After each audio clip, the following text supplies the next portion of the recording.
Dancing. All right, dancing. Dancing, the GENIBOT. How? It's very simple. When you use this start and end card, Right. GENIBOT can dance. I'll Okay. show you here. Counting start, light, 1.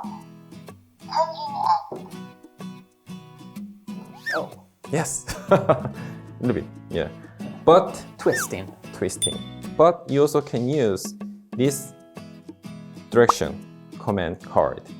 So let's try to do like this. I just want to change the color first. Light, Okay. 1. Now it's green. Then I don't need to use this number. Why? Because I only changed the color to green. Then here is move forward. Yes. And then maybe U-turn. Then this color. Then let's try to see what will happen. Okay, you can touch. Good dance moves.